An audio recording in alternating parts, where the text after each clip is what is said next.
Good morning to all of you and distinguished representatives of soul. Of course, the more serious people from the city of Ahmedabad, because on a Sunday morning there are 1,000 things to do. We don't have to come here.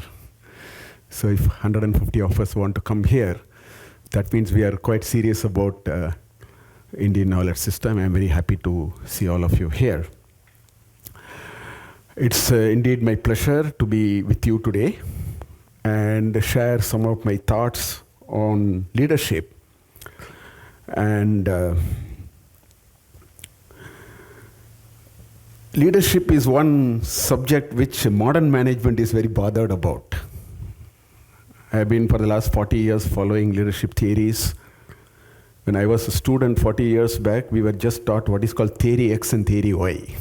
Perhaps that's a way to do leadership. Today, in my last count, there are about 35 theories of leadership. So that's the theory part. But the fact remains that leadership is a journey in search. Every now and then we find leadership crisis. So that reminds us that this is a question for which we haven't found the last answer yet.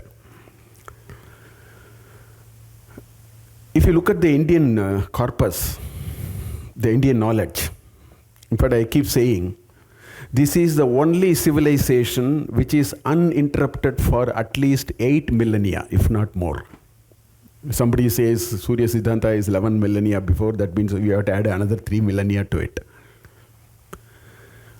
A society, because man is essentially a thinking animal. Man is a thinking animal. I mean, you just sit, even if you don't do something, some things start working. You know, we improve, we understand, we create our own insight. So if a civilization has been uninterrupted for 8,000 years or more, I am sure there is a certain corpus of knowledge which has sort of, we have gathered it. So it is, on any day, makes eminent sense to understand what are those pearls of wisdom that we have in Indian knowledge system. I am very happy that currently in our country we have taken it very seriously to bring back Indian knowledge system. It will take a little time, but that's okay. As long as we are on the right road, I am less bothered. If you are on the wrong road, I have a problem. If you are on the right road, you park, you stand, you even turn the other side, walk for some time, and then again turn back, all that is fine. So what I'm going to do today is to share with you a little bit of snippets. I mean, there is so much in leadership in the Indian, corpus. You take Mahabharata, you take Ramayana, you take Upanishads, you take even some of the Dharma Shastras. In fact, the first shloka that they put is from Arthashastra. The soul's shloka, beautiful shloka, that the hitam of the praja is the hitam of the raja. It's a very powerful statement from Arthashastra, actually. So we have a lot to actually dip in. So in about an hour's time, we can't get into all of them, so I have to make a little bit of a selection here and there. So what I will do is I will start with why do we bother about leaders and why should we look at Indian knowledge system more seriously now? I think that's where I would like to start. Well, in our whole journey of business and society, there are times when there are signals of structural shift. It could be Corona a few years back. Now it seems to be something else. A few tantrums of geopolitical leaders can also potentially trigger a structural shift. So what happens whenever how do you understand there is going to be a structural shift? This is the first question that we need to ask. The first signs of that would be the demand will refuse to grow, or it will grow a little slower. What we are used to will sort of stop. Demand will not grow, which essentially means the business activities will shrink, and if you are in the business of some material, all that, then inventories start piling up, right?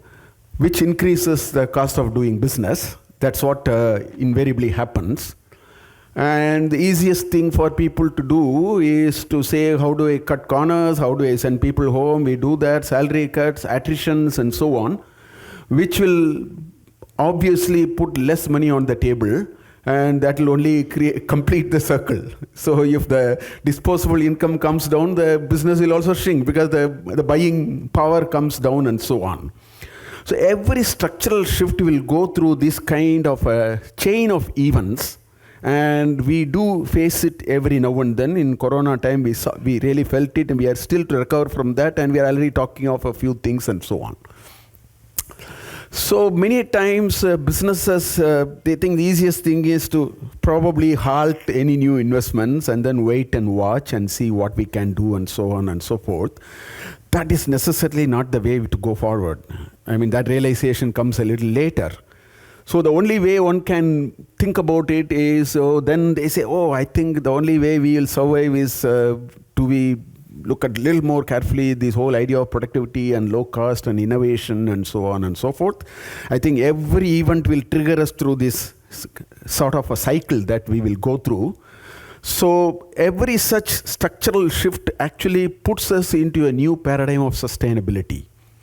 Now, I think we will go through it, and we will go through it every 10 years. Sometimes the frequency can be a little more or less, but the fact remains that these are the context in which things will work, and therefore the question that businesses keep asking is, how does this melting pot of global competition is shaping me, and how does it matter to me? Because these are times when the leadership questions are asked more seriously than before, or than any other possibilities that we can think of. This is on the organizational side. But then every such event also triggers certain things at a personal level. This is also very important for us to understand.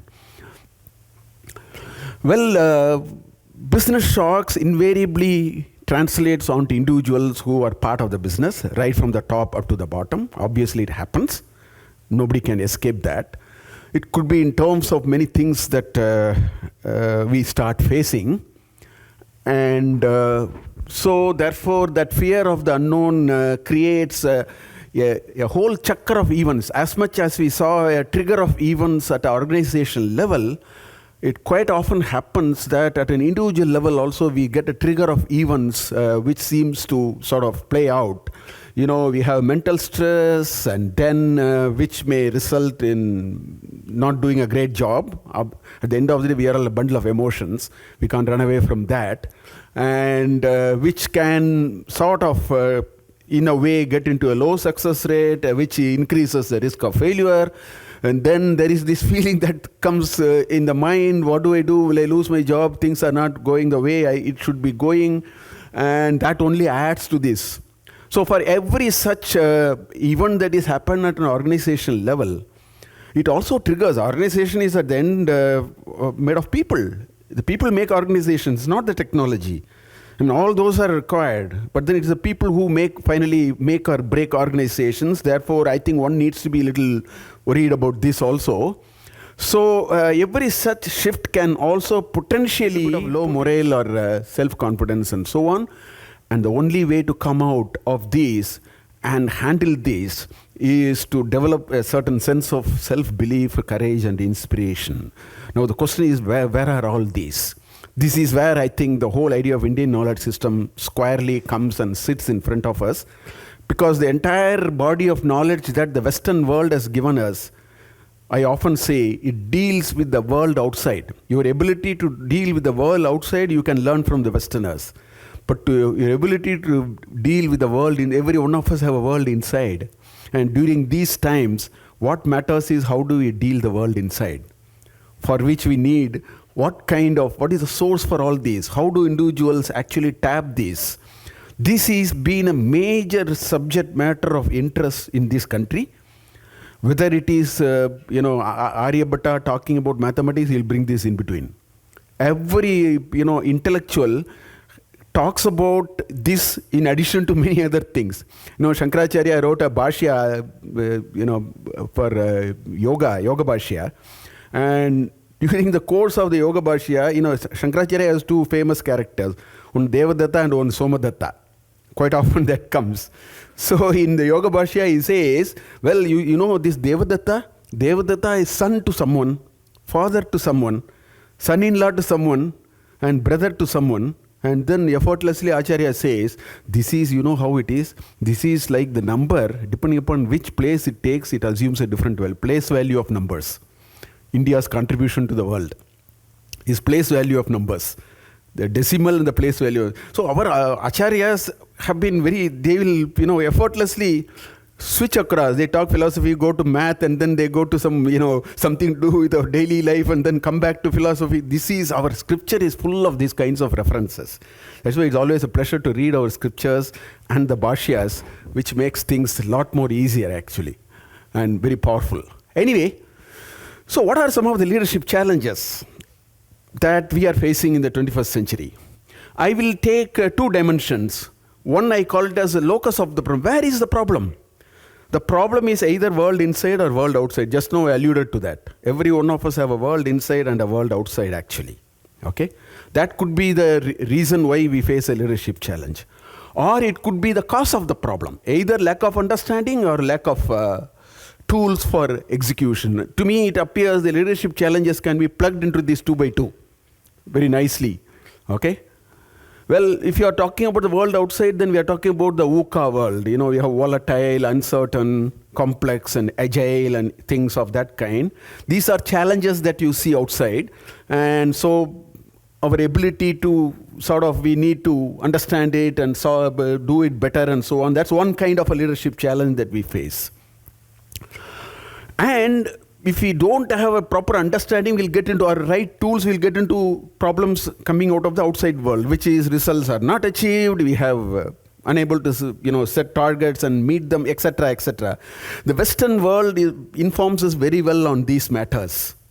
We have alternate tools, we have some ideas and all that. But then there is another part which is missing in the discussion in leadership literature in the West, which is on the left side of this 2 by 2. Right? One is world inside, our lack of understanding of the world inside. In fact, this is where enormous discussion has gone in this country. When you talk of authenticity, you can just take a chapter in Bhagavad Gita called Kshetra Kshetrajna Vibhaga Yoga, and then one can discuss what is authenticity. It will give robust framework to understand who are you and what is all this, where are you vis-a-vis the whole world. I'm just giving an example, right? Ethical and moral dilemma, unable to inspire and lead. The first chapter of Bhagavad Gita, in fact, I have actually written a very nice piece just using chapter 1 of Bhagavad Gita. I call it as the failed leadership.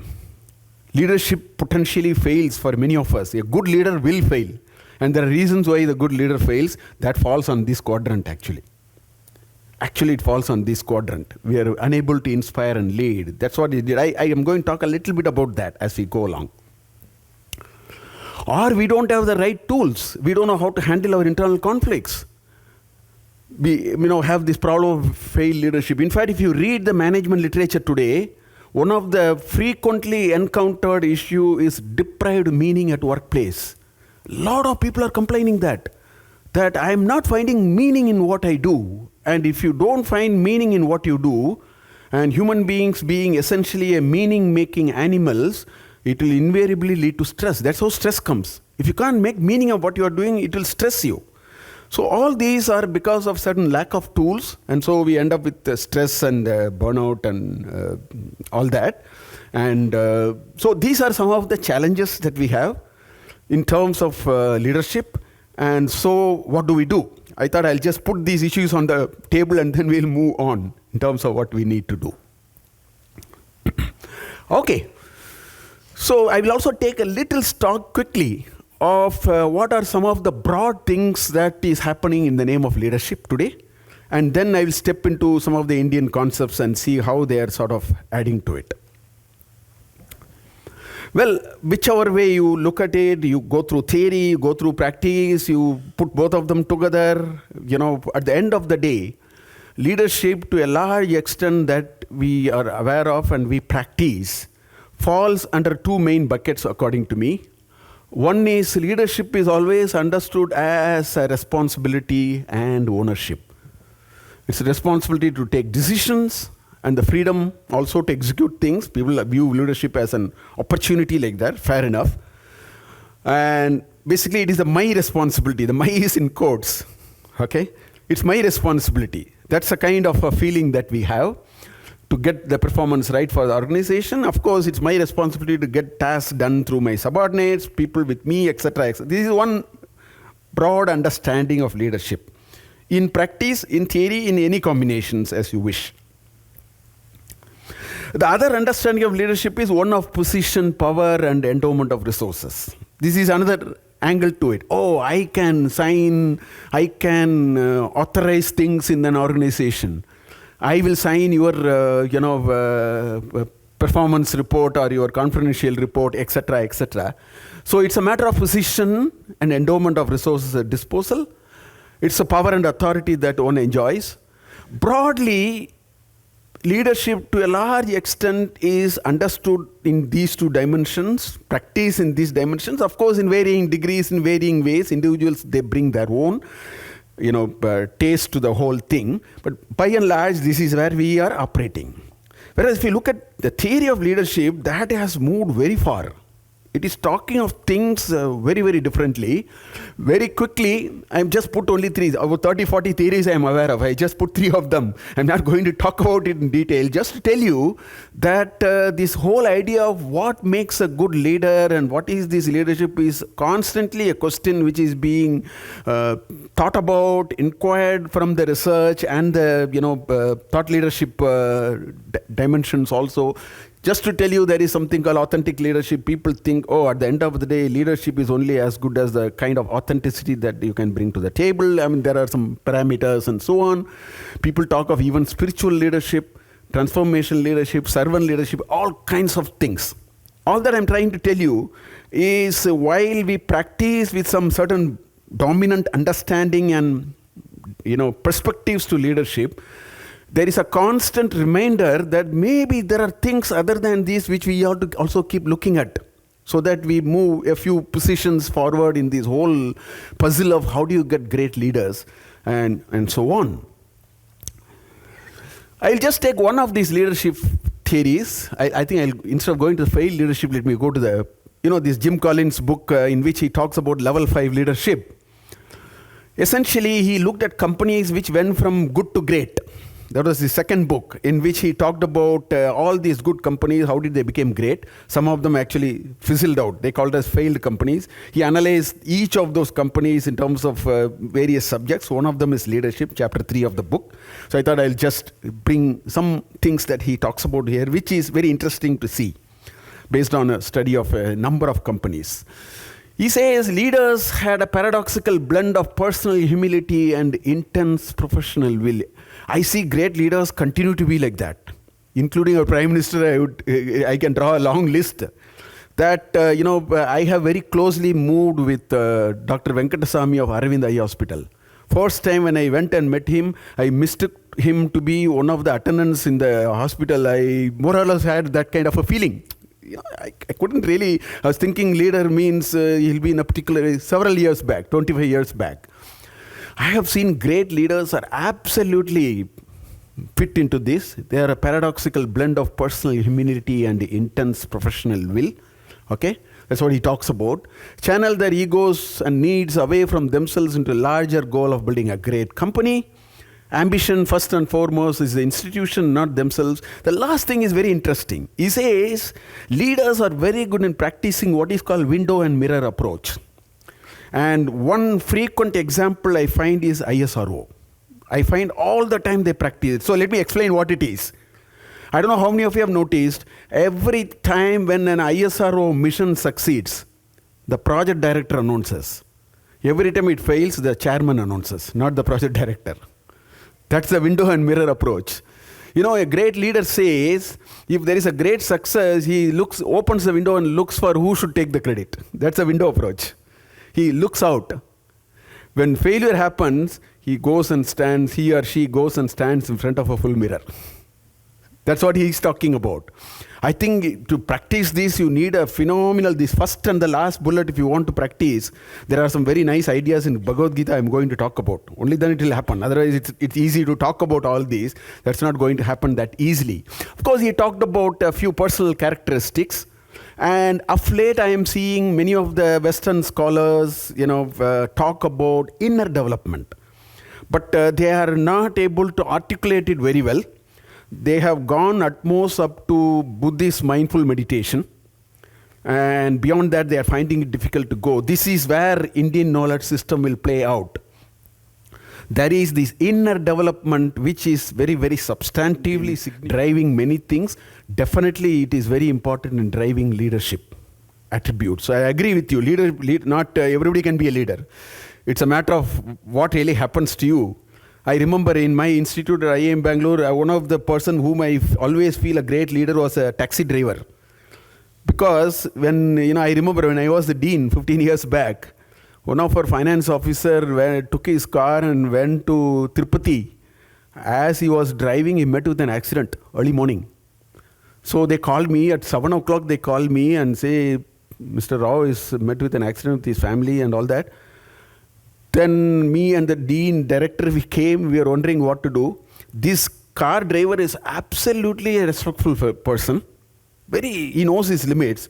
But on that day, I remember, he didn't bother whether I was a dean or director. He said, you have to do this, you have to do this, you have to do this. He was beyond all this. He was a karma yogi. He understood that the situation requires a response. I am there as part of that. I will put the best foot forward. This is an attribute of karma yoga. And I find him to be a very inspiring person. Moment that event was over, 9 o'clock when I came, he goes back to his usual method of how he deals with the dean. So what I'm saying is kind of inner development, and what it brings out is something which is very, very interesting, because he talks about religious belief and faith and all these ideas which in modern terms people tell me, sir, blind faith. I tell them, don't use an adjective called blind, because faith is already blind. It doesn't need a blind adjective. Faith means proof strictly unnecessary. In fact, in our Vedanta, they say that without Shraddha, you can't go. There is one Shraddha Sukta. In Shraddha Sukta, there is a mantra which says, Shraddha Kamasya Mataram. The mother of desire is Shraddha. I keep always saying that the raw material for a Nobel laureate is not his chemistry or physics. It is actually Shraddha.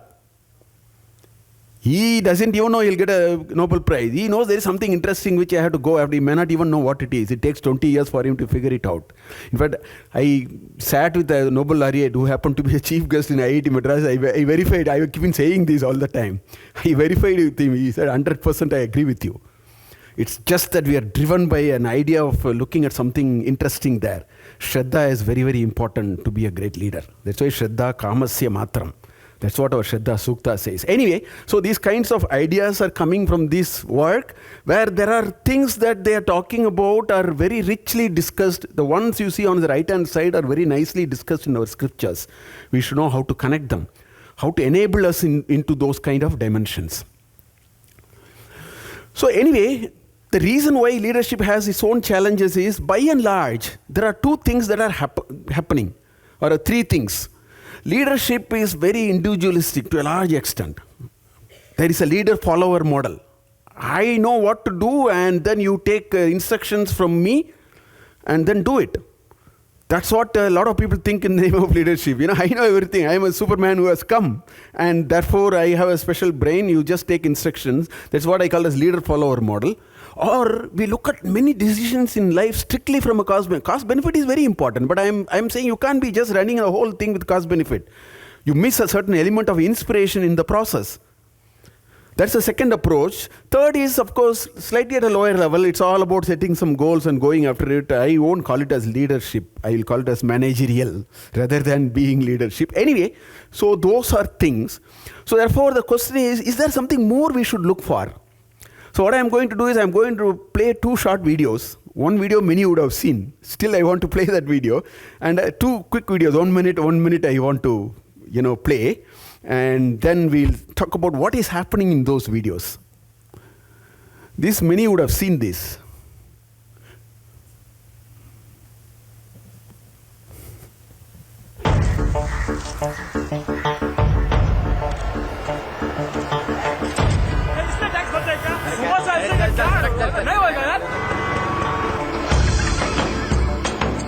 Sir आपके लिए उस पार car का इंतजाम किया है sir आइए sir चल चल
पाँव रखो और चलो पकड़ के चलो, फलक पकड़ के उठो और हवा पकड़ के चलो, फलक पकड़ के उठो और हवा पकड़ के चलो। तुम चलो तो हिंदुस्तान चले, तुम चलो तो हिंदुस्तान चले, हिंदुस्तान चले। चलो। Many would have seen this video, but I want to bring it and, I'll show one more video and then I'll tell you what I actually found in these two videos, which probably you would agree with me. One more video I want to show of this lady called Subhashini Mistry. She was 50 kilometers away from Kolkata doing some domestic work and etc. etc. And she just lost her husband because she didn't get medical help to take care of him. And then she said, I will build a hospital. And of course, she had two or three children. And she said, I have to earn a little more to build a hospital. So let me come from 24 Parganas to Calcutta, because I can, instead of 50 rupees, I can make 100 rupees per day. So that's how she comes. The story goes, Gopal Krishna Gandhi, who is the then governor of Bengal, actually inaugurates that hospital. So I just want to show that for a minute again.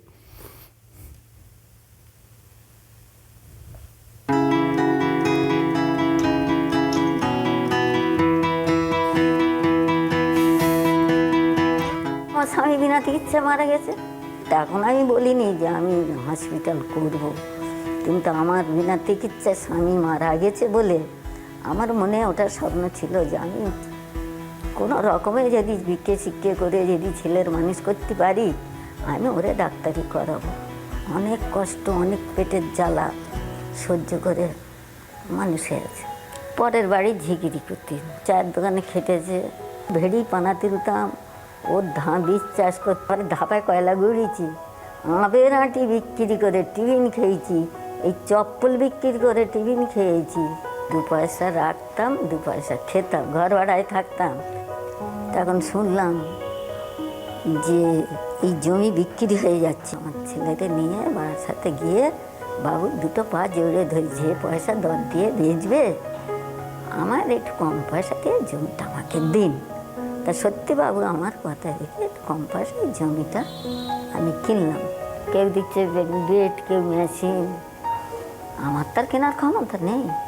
আমি লোকের কাছে যেতুম, ছেলেপেতে ভিক্ষে করেছি, যা দিয়েছে তাই নিয়েছি।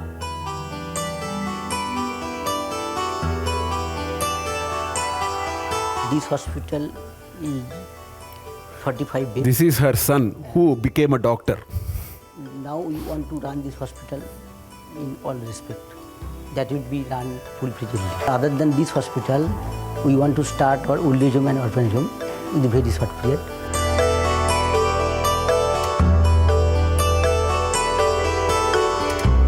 অনেক দুঃখ করেছি আর ঈশ্বরকে ডেকেছি আর মনের জোর রেখেছি, আমি তো চিরকাল বাঁচবো না, এটা করতে পারলেই চলবে।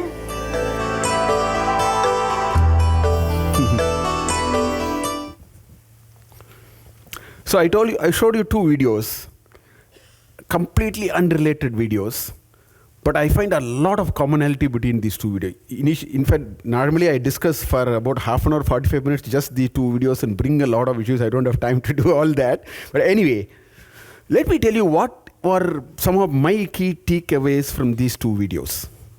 Look completely unrelated. There's a small boy doing something. There is a poor lady who could do something and so on. To me, the seed of inspirational leadership lies in these two videos.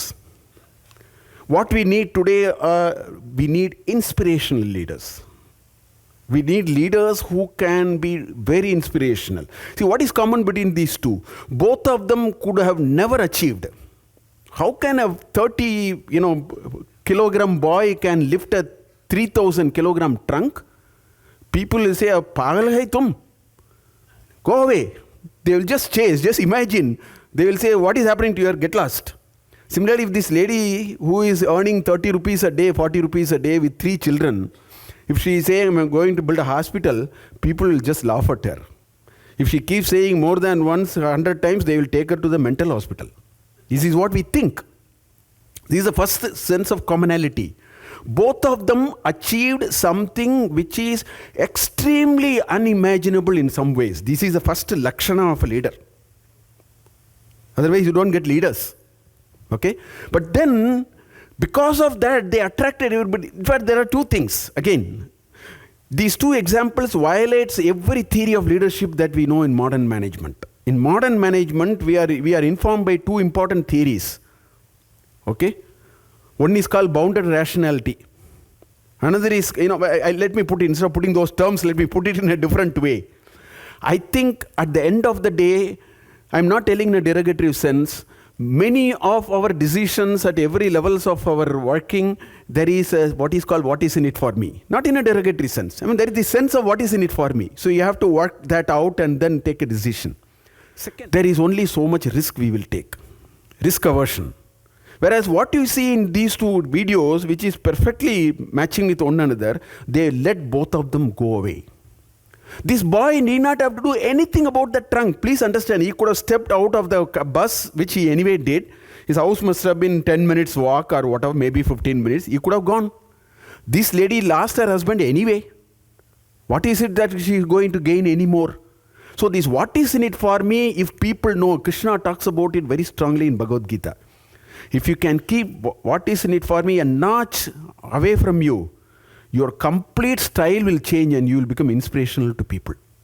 This is the central lesson in Bhagavad Gita. Tadartam karma kaunteya mukta sangha samachara is what he says. Yajnartam karma lokan anyatra karma bandhanam.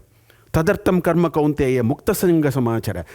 Step a little, we have a wise-like grip in what is in it for me. Try loosening it. I am not even asking you to take your hand. Loosen your grip. Your life will beautifully change. You will actually become very inspirational to people. Inspiration is a very contagious element actually. We don't have to, act and nothing. Inspiration is very contagious. If you loosen your grip, that is why when the boy came, 100 people came. Why did they come? And why did the Subhashini get all kinds of support? This was the reason. They clearly showed that, this what is in it for me, I have loosened. That is the first element of being inspirational and risk aversion. Somehow, the management literature has heavily, dumped it down the throat of this whole idea of risk and risk aversion and so on, which is all fine for some sada sida working, but that's not what leadership is all about. Okay? What are the inspirational attributes? As I told you, they did not mind taking very big risks. By any stretch of imagination, this risk is just too much, out of whatever boundaries that you can think of. Yet they did it. Okay? What is in it for me, they had kept it away. And the third lesson is that mutual dependence. Krishna so beautifully talks about, I'll bring that shloka from Gita and show you. He puts this mutual dependence as the number one requirement for a leader. There are two very powerful messages I want to bring from Bhagavad Gita, which I believe can make people into very inspirational leaders, which I will do. Anyway, so to me, if somebody is risk aversive, even if the degree is a little bit here and there, they go with the best alternative, ensure profitability and longevity in the long run, I would call them good managers. We are not talking about managers, we are talking about leaders. And who are leaders? Who are vision driven. Okay? Who create new alternatives. It is not about making one of the alternatives, it's about creating new alternatives. Can I think of new alternatives? And this lady said that at the end of the video, how many of you noticed? She said, I will not be there, the hospital will be there.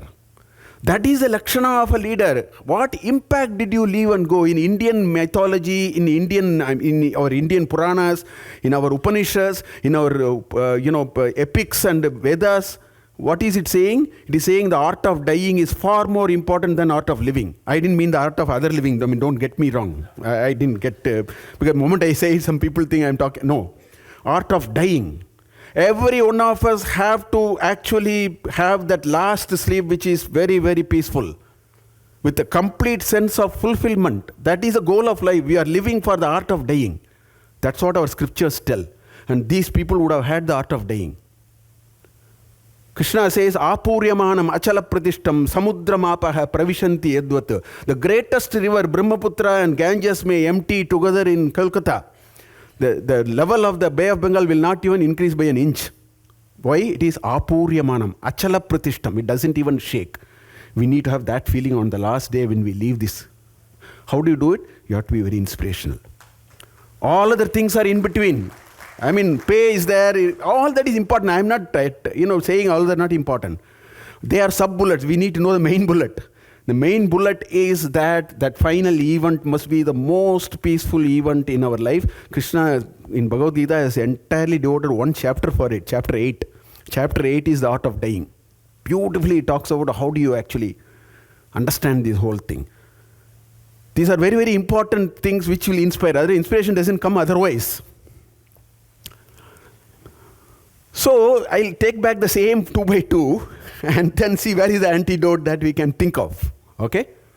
One is the locus, the other is the type of solution. Okay? Of course, when you are talking of the world outside, you can talk about successes beyond professional dimensions, you can bring out your authenticity, etc., and then see how you can make a better thing. When you are talking about the world inside, you need to understand self-transformation. Chapter 1 of Bhagavad Gita very powerfully brings this message. A greatest leader, just like that, collapses like a pack of cards. You just need to read only 25 shlokas. You don't have to read too much. Take shloka 20 to shloka 45. Everything is written there in chapter 1. Such a great warrior comes and completely is destroyed. Why? Because there is a storm in the teacup inside. You may put up a very nice smile, but something is cooking up inside. If you don't know how to handle, I keep saying this. If you don't know how to communicate with you cannot communicate with anyone. If you don't know how to inspire yourself, you cannot inspire anyone. If you can't make yourself happy, you cannot keep anyone happy. Everything starts here. The world inside is extremely important. Today, the youngsters particularly, they don't even know that there is a world inside that exists. For many of us, we don't know. I keep asking my students in IIM Bangalore, what is your own space? Have you thought about it? You all have a unique space. Did you ever think about it? You are working for this company, that company. Please do all that. Don't you have a space for yourself? Don't you know that you have a very unique space? The more we nurture it, we will actually become inspirational. That leadership will just flow out very naturally. That's the point I was trying to make. So, one can bring some ideas to deal with the outside world. The karma yoga is a great concept. That's why yoga hai karma su kaushalam, as somebody was saying, that it only makes a job much easier, much efficient. All that we can do. But then one need to do a lot of things on this side also. If we don't understand this world inside, we have not tapped the infinite energy we have. Don't we need some tools to do that? The greatest thing in this country is the yoga and meditation. In fact, Hasmukh Adya, 15 years back, he did a very good PhD on that. On how do you look at this yoga and stress and how do we do and yoga way of life and so on and so forth. It's very, very important. Otherwise, we'll just miss out. So what I'm going to do is, with this, I'm going to now get into Gita. Very specifically, I'm going to talk about a few things which Sri Krishna talks about in Bhagavad Gita, which I believe lies some fundamental aspects of leadership. So I will just take a few things. First of all, the idea of failed leadership. In fact, the leaders are not James Bond 007 or Rajinikanth can do all that in a movie. In his personal life, he has a lot of problems, which, that's what life is at the end of the day, right? I mean, we are all human beings. We have our own limitations, etc., etc. So a leader must also understand those limitations and play around with that, make a sense of what it is and so on. So the chapter 1 of Bhagavad Gita actually gives a very powerful message of what I call it as why leaders, otherwise good leaders, can fail. In fact, all of us can fail. A day when my daughter doesn't listen to me, my better half doesn't listen to me, nobody, listens to me, that day morning I'll be exactly like Arjuna in chapter 1 of Bhagavad Gita. You know what he did in the Bhagavad Gita in the chapter 1? In the 46th shloka, he said, I don't have any, shastras, ashastra paneyaha. They are all Shastrapanis. All those Dhartarashtas are Shastrapanis. Let them fire and finish me off. I jokingly say if it was 2025, he would not have said all that. He would have taken his mobile, asked for a Ola and then get into the car and run away. That's what he would have done. And we all are in that state at certain points in our life. We also want to run away. That's why we have to read Gita. Gita Acharya says, there are times for you to run away. Don't run away. You are not seeing the bigger framework. Look at the bigger framework. Everything will fall in place. So faith leadership, it informs so beautifully. And two nice messages you get in Gita, that what is true empowerment? True empowerment is ability to give up everything when all resources are nanavaptam avaptavyam vartayeva cha karmani, he says. My wish list is empty. I have achieved everything in life. I don't have the things that I achieve are empty. Things which I have not achieved is also empty. That's why the other list is also empty. Still I will be in work. Those people will be truly inspirational because they have no bags to carry. They are driven by vision and inspiration. That's what Krishna talks about. And engaging in action when there is no need for fruit of action and so on. These are all some of the messages you find. What happened in chapter 1? If you read, it's very interesting reading. What happens is these first 20 shlokas are only preamble. Who are all standing, on which side, who is blowing, what conch, all those nice things are told. In the 20th shloka, Arjuna says to Krishna, Senayor ubayor madhye ratam me stapya. Can you please take my chariot and then put it in between the two warring groups? I want to take a look before we start. Moment he went and stopped there, something happened to him. Sitanti mama gatrani, muham cha paritushyati, vepatuscha shariram me, romaharsham sajayate, gandivam sramsate hasta, the gandiva is slipping out of my hand. Tokchaiva paridakshate, my skin is burning. I am sweating like mad. Brahmativa cha me manaha, I am spinning, my head is spinning. In 1 minute, this great warrior collapsed like a pack of cards. And what did he do? He made 4 powerful, the arguments are increasingly powerful. You have to read it. 3 arguments are in chapter 1. The last argument is in chapter 2, shloka 4. 4 arguments he made why it makes eminent sense not to fight a war. Anybody who reads that 4 arguments, 100% will agree with Arjuna. Mahabharata war would not have happened. It's so powerful. Slowly he increases the intensity of the argument. We need a Gita Acharya to come and say, no, you have to see a much bigger picture, otherwise progress doesn't happen. Right? So he comes at the battlefield, takes a closer look, makes 4 arguments, and then he collapses. First shloka you should read in chapter 2. Klaibyam masma gamapartha. You are like a eunuch. Don't behave like this. Get up. Why are you behaving like this? You get up. Etat tvayi na upapadyate. Kshudram hridaya daurbalyam tyaktva uttishta. You are so faint-hearted. Get up here. What are you doing? You are supposed to be a great leader. Why are you doing all this? Get up. This fellow got up. He made the 4th argument and collapsed again. Guru nuhatva mahanuban. All that is fine, Krishna. How can I kill 2 gurus? He very intelligently argued and then tried to corner Krishna. Guru nuhatva mahanubavan. Bhaikshyam apiha loke. That's what he says.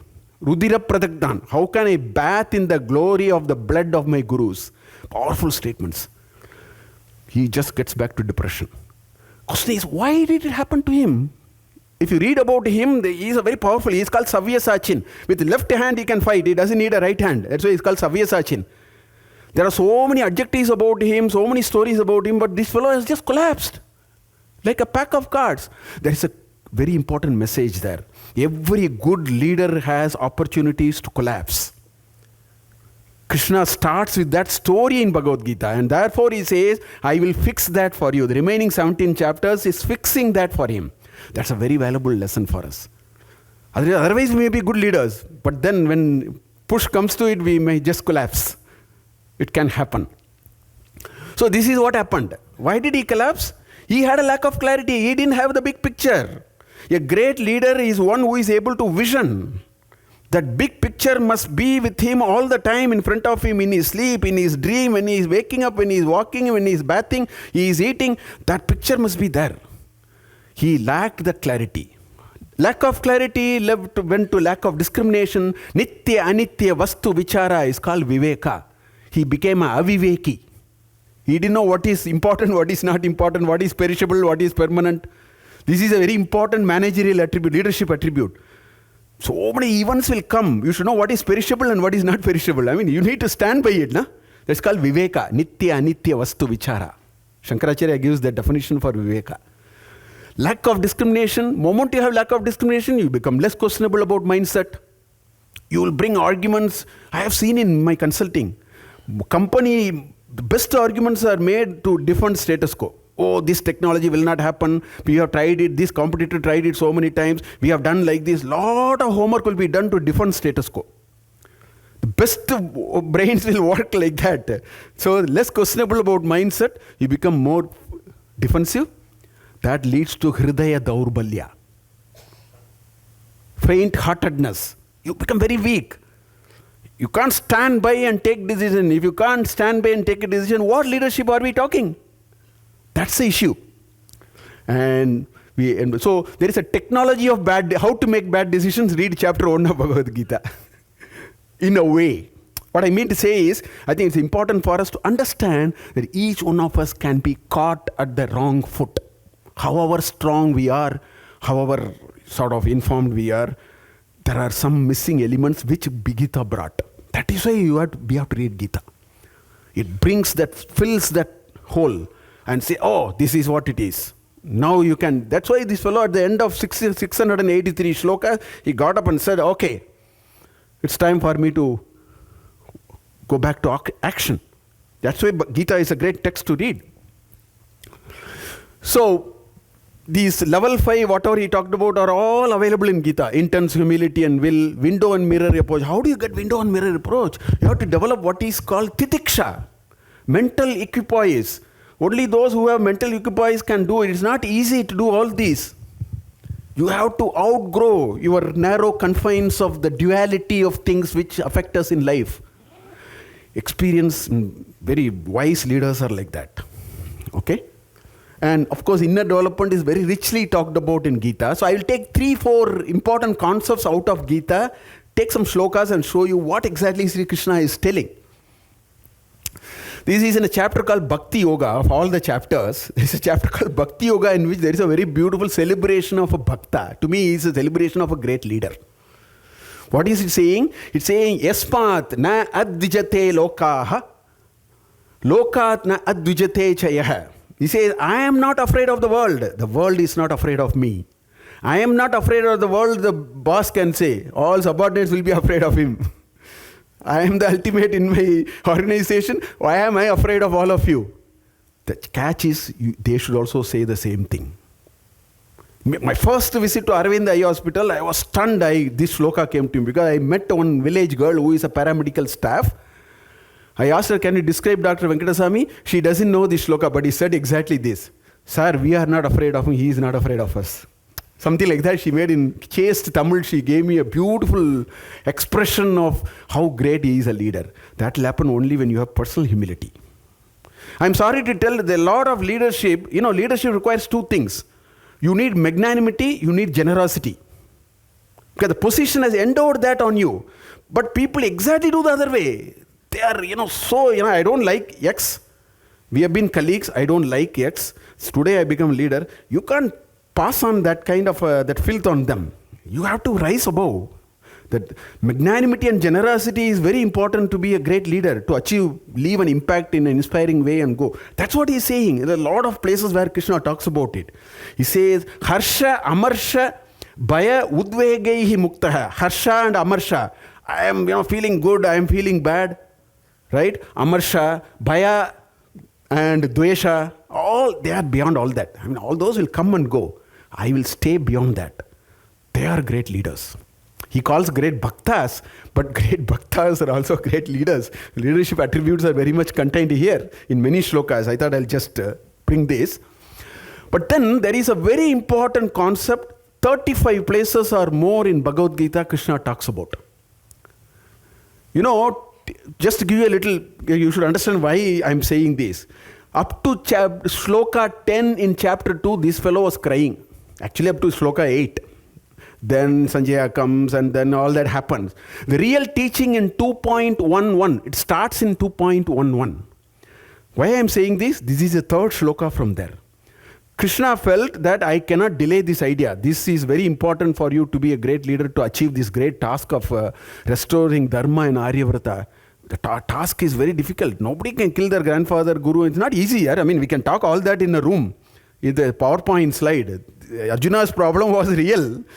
So you need a much bigger understanding of life and dharma and importance and so on. So he brought this concept. It's a very beautiful concept.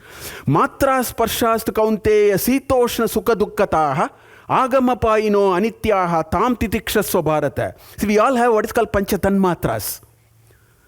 And I hear, because there is a tanmatra of hearing. See, seeing, modern science says light falls on the retina, it goes to a certain optical nerve is there, it goes to a certain part of the brain, etc., etc. The equivalent of that in the Indian system is called tanmatra for seeing. If I have a tanmatra of seeing, I will see. If I don't have a tanmatra, this will be bells and whistles. A blind man also has exactly what I have, but he can't see because the optical nerves are not connected, whatever. Krishna says, as long as your tanmatras are alive, kicking, alive, etc., signals will pour into you. Jnanendriyas will keep on feeding signals into you through these holes that you have in your system, right? Through your nose, through your eye, through your ear, etc., through your skins. Jnanendriyas. Matra, sparsha, sparsh, touch. As long as the matras are touch with the outside world, what will happen? Sita and Ushna, it will blow hot and cold. Sukha and dukkha. That's what it is. So, agamapayinoha nityaha. A great leader understands nothing is permanent. Success is also not permanent. Defeat is also not permanent. You know, I see in Bangalore, these youngsters I see, if there is too much of, particularly in the software job I find, if they are overly successful, they drink too much and land up in the hospital. You have to treat them for sort of things. If they are failure, anyway they come to the hospital. Department is different. Psychological counseling or something like that. That's not leadership. I mean, it's the ability to take on. That is the first axis of leadership. 35 times Krishna talked about it in Bhagavad Gita. Because somehow he felt this is where lies the inner strength.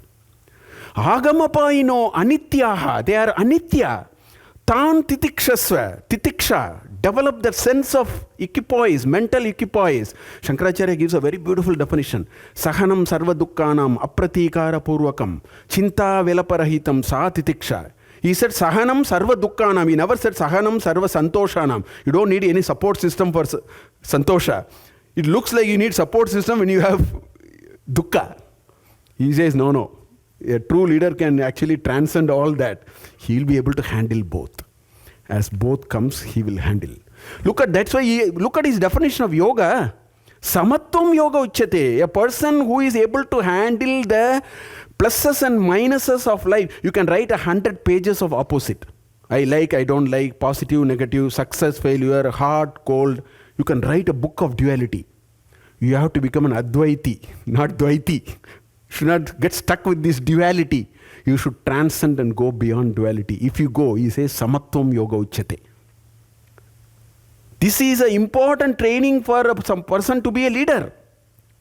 Siddha asiddhayoho samo bhutva. Sometimes it is success, sometimes it fails. You should be able to handle it. If you can't handle it, what leadership are we talking? And that comes through what is called titiksha. And to develop that titiksha, there are practices. I'm not talking about the practices, no, I'm talking about the concepts, which brings a good leadership into us. Then the same chapter, the 30th sloka, he brings a beautiful management concept. He says, Sukha dukke same kritva labha labho jaya jayo tato yuddhaya yujyasva naivam papam avapsesi. What is the problem with this Arjuna? He feels fighting is making him not good. This is a problem with a lot of us. We do work and work affects us for a variety of reasons. It just affects us. We are not able to stay a little away from work and then do it. That's the problem being addressed here. So let us take line 2 and then go to line 1. It says, Tato yuddha yujyasva. You fight like that. If you fight like that, naivam papam avapsesi. All these problems that you are going through, you are feeling bad, all of them will evaporate. Now question is, how do I fight? That is in the first line. And that we have to go from right to left. What he says is, every activity, Every activity must result in an outcome. You have no control.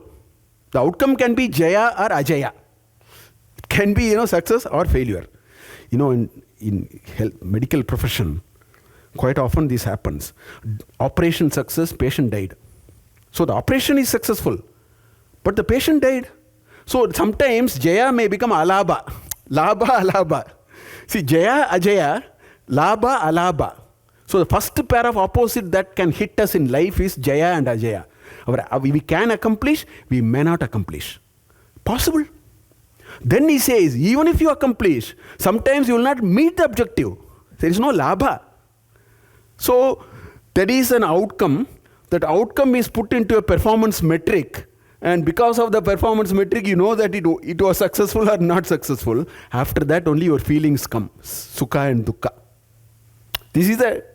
All that happened quite fast in our mind, but this is a process. And what is Krishna saying now? He's saying, sukha dukke same kritva, labha labho same kritva, jaya jayo same kritva, tato yuddha yujyasva naivam papam avapsasi. That's the point he's making. He's making, how do you actually succeed here? And what is this leadership all about? What is these feelings all about? You should understand this. Every activity will lead to a duality of outcome. Every outcome will lead to a duality of assessment. Every assessment will lead to a duality of feelings. If you know how to handle these dualities, you are a leader par excellence. You have reached. You have arrived. That's the point he is actually making here. So there are many. Every chapter has it. I'm not going to get into it. It gets too long. I will just stop here with this particular concept. So why is he talking about this equanimity? That's the question now. Titiksha.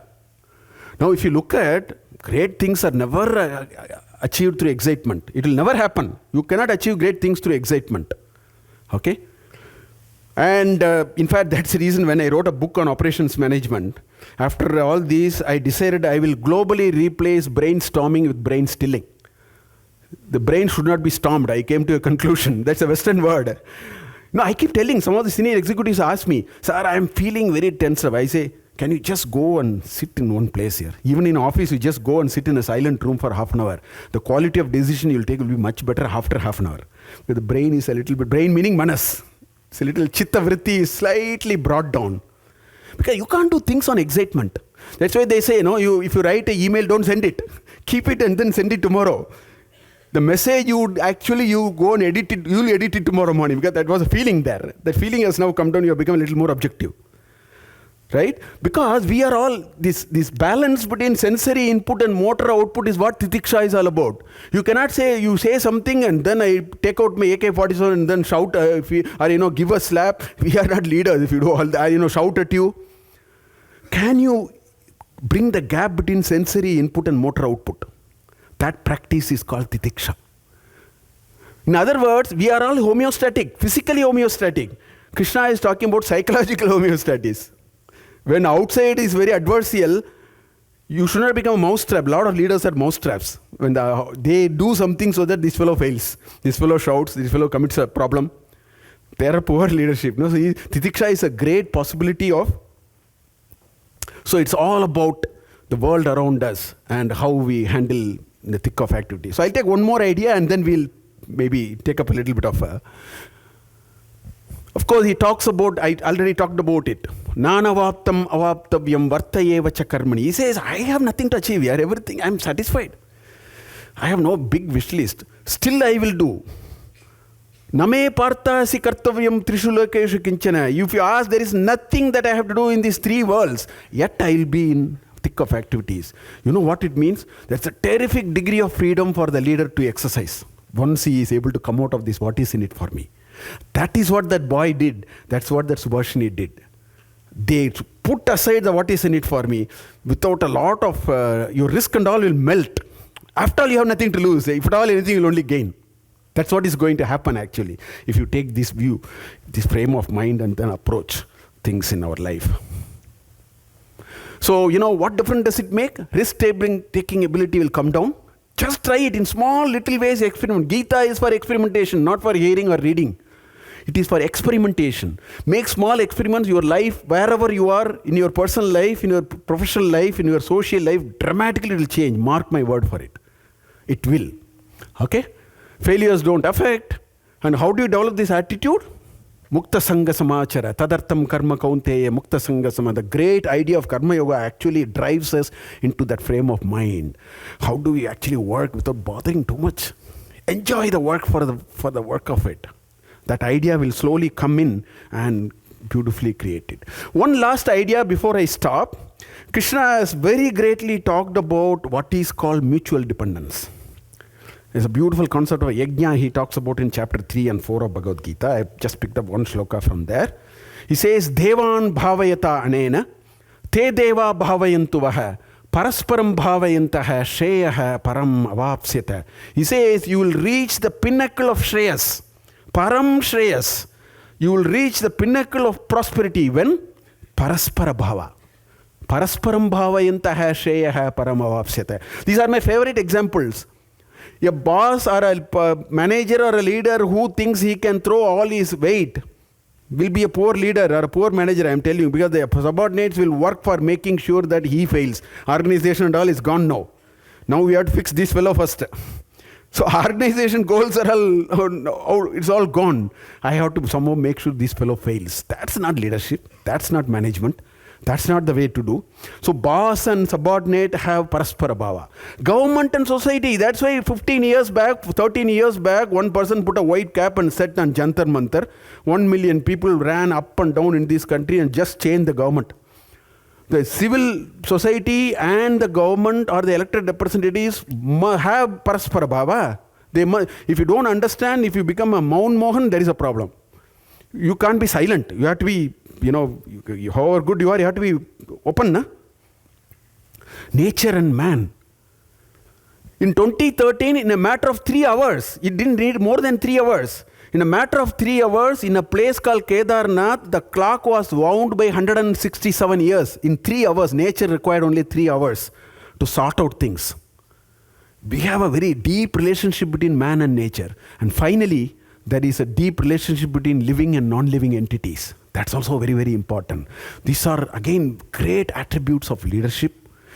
Okay, I think I will just stop here, just saying that mental equipoise, titiksha, and this humility and will is the first element that we need, because that will grow this idea of what is in it for me. I have to step out.